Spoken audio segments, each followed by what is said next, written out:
Sup lifters, extremely weird session today.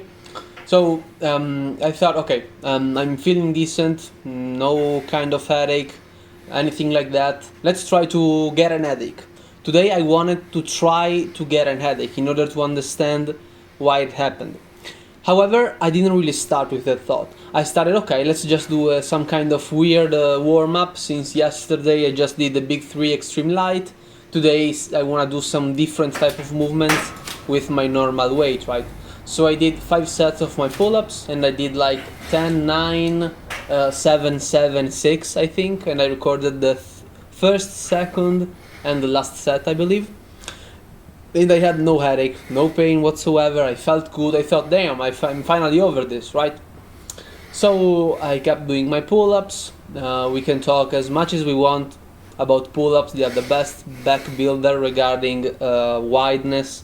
You must do the pull-ups if you can't. If you're not strong enough, you can do the lat pull down.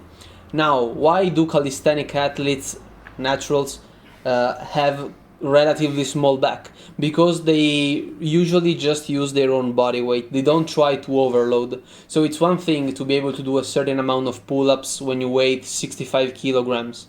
It's another when you weigh 80, when you weigh 90, and so on. So start overloading. And then I thought, okay, I did a pulling movement, I'm gonna do a pushing movement. And I chose the overhead press, since yesterday I did bench. I mean, I didn't really do bench, you saw what I did, so I did the first set, and I had actually no pain. This is the second set. I forgot to record the first one. And what happened is that I got some kind of headache for no reason. So when I started getting it, I said, okay, no, let's stop. I don't really want to get it, letting it get worse. And it is always on the same spot, which is basically on the top of my head. What I read online is that the majority of people have exertion headaches on the base of the head. So what did I do? I lowered the weight, so I put 55 kilograms instead of 30, and I divided the set in 2 different parts. So I did like 6 or 7, and then a little bit more, I believe. This is another set with 30, which is the one that I split in 2. The last one with 25, I think I just did it all in one tranche. And then after that, I got the thought, okay, let's try to trigger it again, right? Because right now it just got triggered, but I didn't really feel any pain after I stopped doing everything for like 5 minutes. I was back to normal. Even now that I'm recording the video, I had no kind of pain. So I thought, okay, let's try to do something. This is a pressing movement, which gave me the headache.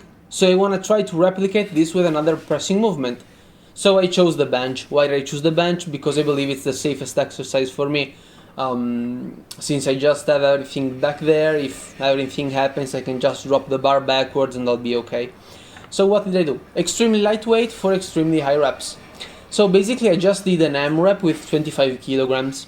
And what happened is that I got no headache. I just had a sick chest pump and some kind of chest pain, you know, because when you do a lot of high reps, there is a lot of blood in the muscle.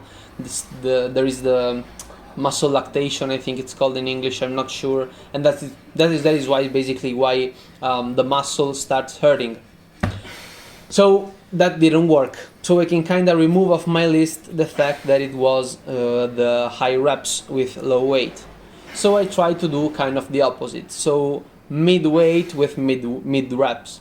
Because my overhead press is still in the higher end of the reps. It's not a 5x5. It is a 12x4 in theory, or 8-12x4 actually. So I tried to higher a little bit the weight. I think I benched with 55 kilograms, and I tried to get an headache. How did I do? I basically tried to hold the Valsalva maneuver, or trying to avoid breathing, of course, as humanly as possible, right? And that also didn't work. Yeah, actually I did one set of 40 before. The next one will be with 55. And again, I had no type of pain. So I'm extremely confused because the pull-ups, I believe, are a bigger multi-articular movement. So it involves much more muscles than the overhead press. Also, I'm moving more weight, right, for less reps. because I'm moving my whole body, and that didn't give me an headache. However, the overhead press did. So what am I thinking? It could be the head position, because in the overhead press I tend to lean backwards and kinda I end up looking towards the ceiling, having the head basically hyperextended towards the back, right?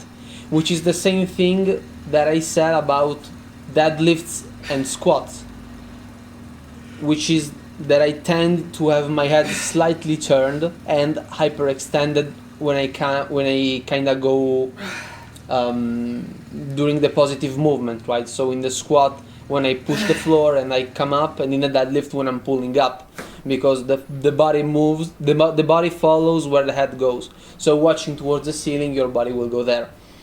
So that is my theory. I have no idea if actually that will be the final conclusion. That is just a theory, because nothing else really triggered it in this workout. I also did a lot of reps, which I didn't record because I was googling some stuff about exertion headaches on the bench. I did 100 reps for neck raises, basically lying on the bench facing just the floor. I did 60 each side, and then I did like 40 watching the ceiling, right? And I also felt extremely loose after that. So, that is it. See you all tomorrow. Nothing crazy today. I didn't get an headache. I tried getting it, no headache. See you tomorrow.